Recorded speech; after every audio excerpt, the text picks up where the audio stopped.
اگر آپ ابھی بھی تفریح کرنے کے لیے جائیں امرتسر کے علاقوں میں کچھ ایسی مسجدیں اہل حدیث کی آپ کو ملیں گی جو بھینسوں کا استبل بنا دی گئی ہیں، آج بھی موجود ہیں اس کے آثار، آج بھی موجود ہیں اس کے آثار۔ یہی نہیں، اگر آپ تاریخ کی کتابوں کو پڑھیں گے ایک بات آپ کو معلوم ہوگی کہ علماء اہل حدیث کو پنجاب میں ان کی مسجدوں کے باہر اور ان کے مدرسوں کے باہر لا کر اس طریقے سے انگریزوں نے ذبح کیا جس طریقے سے ایک جانور کو ذبح کیا جاتا ہے۔ ان کے نام موجود ہیں تاریخ میں۔ احرار خاندان، مولانا عبد الواحد کا خاندان، یہ سارے کے سارے لوگ انگریزوں کے ظلم و ستم کا جو ہے کے حوالے کر دیے گئے۔ ایک آخری بات میں آپ کے سامنے یہ کہنا چاہتا ہوں، ٹھیک ہے اہل بدعت ہماری قربانی کو مانے یا نہ مانے، لیکن ہندوستان کے پہلے وزیر اعظم نے ہماری قربانی کو مانا ہے۔ تاریخ اہل حدیث کو پڑھ کر دیکھیے، پنڈت جواہر لال نہرو علماء صادق پور کے گھر گئے، مولانا عبد القبیر سے ملاقات کیا، پنڈت جی کے یہ الفاظ تھے کہ حضرت صاحب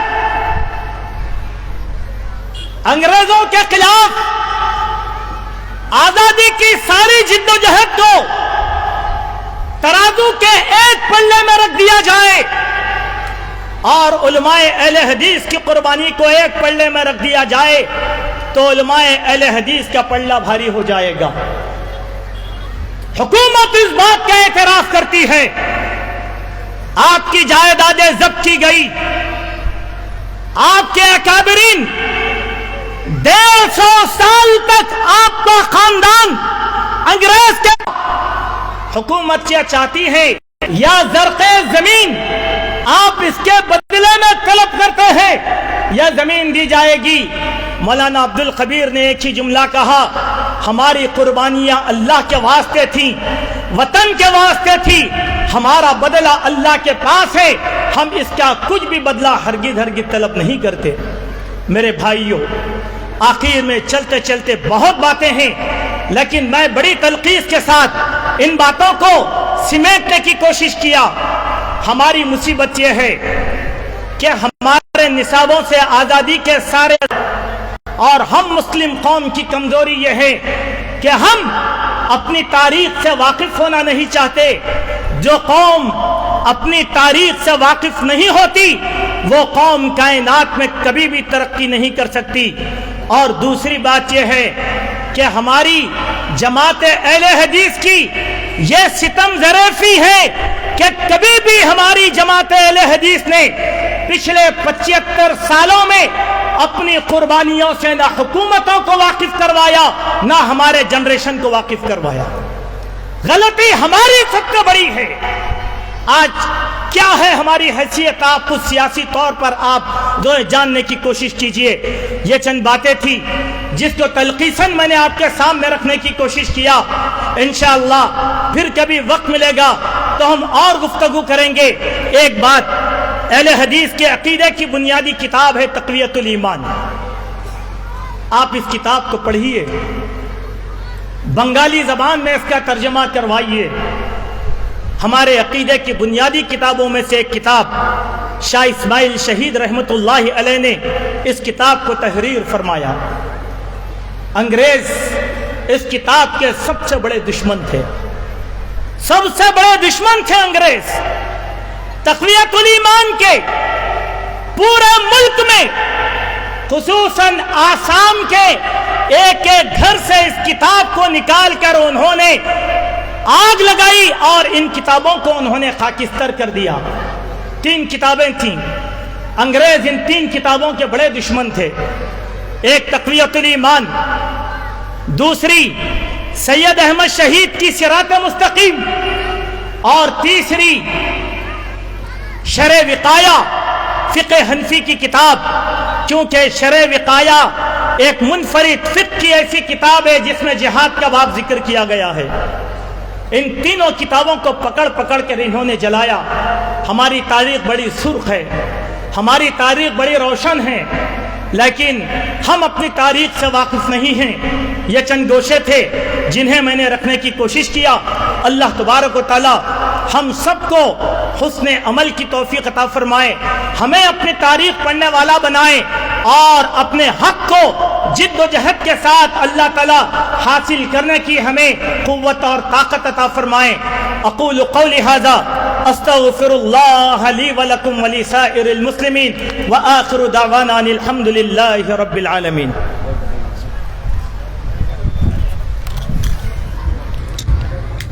وعلیکم السلام.